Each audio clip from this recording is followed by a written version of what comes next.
زیادہ اس بات کا ہے کہ اب تک ہماری جو ہم چاہ رہے ہیں کہ جس طرح سے مقدمہ درج ہو وہ مقدمات ابھی تک درج سے یہ ایک اشتعال میں آ کے ایک دینی انتہا پسند نے قتل کیا. یہ سارا پلان تھا, ہمیں پتا تھا.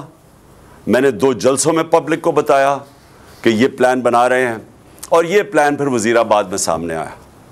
اور یہ جس لڑکے نے گولیاں چلائی ایک دم کور اپ شروع ہو گیا کہ جی بس وہ ایک دینی انتہا پسند تھا اور وہ اذان نہیں تھی, اور یہ نہیں جی یہ تو صرف ایک. اور وہ کہتا ہے, اگر کسی کو شک ہونا چاہیے تو وہ جب خود کہتا ہے کہ جی میں اکیلے نے کیا ہے, تو ادھر سے بھی پتہ چل جانا چاہیے کہ پیچھے سے اس کو طوطے کو پڑھایا جا رہا تھا. اور اب جب فورینزک ہوا ہے اس کنٹینر کا تو واضح ہو گیا کہ 2 مختلف قسم کی گولیاں استعمال ہوئی, یعنی 2 شوٹر تھے.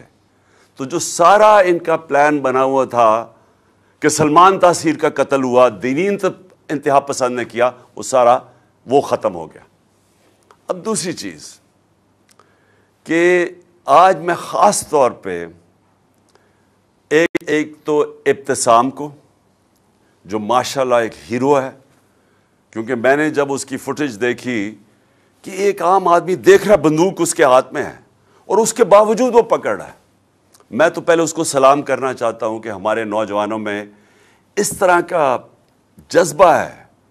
یعنی ایسے ہمارے نوجوان ہیں جو کہ اپنی جان خطرے میں ڈال کے اور وہ بچانے کی کوشش کر رہے تھے. مجھے تو میں تو اس کو اب میں کیا کہوں گے, شکر ہے, میں تو اس کی والدہ کا بھی شکریہ ادا کیا کہ آپ نے ایسے اپنے بیٹے کو تربیت کی ہے. دوسرا جو سب سے بڑی ٹریجڈی تھی وہ معظم شہید کی تھی, اور وہ ہم سب سے دیکھی نہیں گئی وہ تصویریں کہ 3 بچے اس کے بیٹھے ہوئے ہیں اور باپ کو جگانے کی کوشش کر رہے ہیں. اور میں پھر سے کہہ رہا ہوں کہ ہم انشاءاللہ پوری ذمہ داری ان بچوں کی ساری زندگی تک لیں گے. اب میں اپنی ساری قوم سے جو 2-3 آج باتیں کرنا چاہتا ہوں. پہلے تو یہ, اب ہماری مارچ رکے گی نہیں. ہماری حقیقی آزادی کی جو تحریک ہے وہ رکے گی نہیں, وہ انشاءاللہ اور زور پکڑے گی. کیونکہ یہ جو اس کے بعد ہوا, اب میرے ذہن میں کوئی شک نہیں کہ جب تک اس ملک کے اندر ہم انصاف نہیں لے کے آئیں گے, ہم حقیقی طور پہ آزاد نہیں ہوں گے. اور ہم حقیقی طور پہ جب تک آزاد نہیں ہوں گے, یہ ملک میں خوشحالی نہیں آنے لگی. یہ اگر کسی کا خیال ہے کہ جنگل کا قانون ہو اور ملک خوشحال ہو جائے, خواب کے اندر تو ایسے ہو سکتا ہے, یا لوگ خواب دکھا سکتے ہیں, لیکن جو دنیا کا معاشرہ ترقی کرتا ہے وہاں سب سے پہلے انصاف قائم کرتا ہے. میرے نبی صلی اللہ علیہ وسلم نے مدینہ میں سب سے پہلے عدل اور انصاف قائم کیا, پھر اس کے بعد خوشحالی آئی.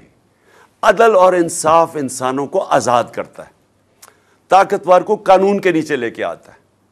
اور کیا ہوا اس کے بعد, جو مجھے پتہ ہے, یہ میجر جنرل فیصل اس کے پیچھے تھا. مجھے پتہ ہے کہ جب سے میجر جنرل فیصل آیا اور ساتھ اس کے فہیم آیا ہے, انہوں نے تب سے ہمیں اس طرح دہشت گردوں کی طرح انہوں نے ہمارے اوپر ظلم کیا. یہ ہمیں پتہ ہے ان کی بیک گراؤنڈ کیا ہے. بلوچستان میں انہوں نے دہشت گردوں کو کہتے تھے جی بڑا یہ تکڑے ہیں. اللہ معافی دے کہ اگر یہ اس طرح کے لوگ ہیں, دہشت گردی کم نہیں ہوگی.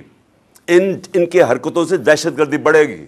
جو ہمارے سے انہوں نے کیا ہے, جو صحافیوں سے کیا ہے, جو ارشد شریف سے انہوں نے کیا ہے. ارشد شریف کی مجھے پتہ ہے, ارشد شریف جب مجھے کہہ رہا تھا کون کون اس کو دھمکیاں دے رہا تھا, جو ملک سے باہر گیا ہے. اور ارشد شریف میں بعد میں بات کروں گا. اس سے پہلے اعظم سواتی سے جو انہوں نے کیا, یہ جب سے یہ آیا ہے میجر جنرل فیصل, تب سے صحافیوں کو, سوشل میڈیا کو, ٹی وی چینلز کو دھمکیاں کہ جی عمران خان کی پروجیکشن نہیں کرنی. اور تب سے انہوں نے فیصلہ کیا کہ یہ اب ہمیں جس طرح دہشت گردوں کو خوف دلاتے ہیں, دہشت دلاتے ہیں, وہ انہوں نے ہمارے ساتھ کیا. یہ جو FIR رجسٹر نہیں ہو رہی, میں پاکستان کا ایکس پرائم منسٹر ہوں, میں سب سے بڑی پارٹی کا سربراہ ہوں, میں اپنی FIR رجسٹر نہیں کر سکا کیونکہ میجر جنرل فیصل کا نام آ گیا. یہ کوئی ایسا آدمی ہے جس کے اوپر پاکستان کے قانون نہیں لگتے ہیں. ڈی جی آئی اسپیئر کہتا ہے کہ جی ہماری فوج کی توہین ہو گئی. فوج کی توہین تب ہوگی اگر فوج ایکشن نہیں لے گی. توہین تب ہوگی جب ایک ادارہ اپنے آپ کو قانون سے اوپر سمجھے گا. جب وہ یہ کرے گا کہ ایک پرائم منسٹر کا اگر ایف آئی آر رجسٹرڈ نہیں ہوتی, میں سوال پوچھتا ہوں کہ عام آدمی کی کیا حیثیت رہے گی اس ملک میں؟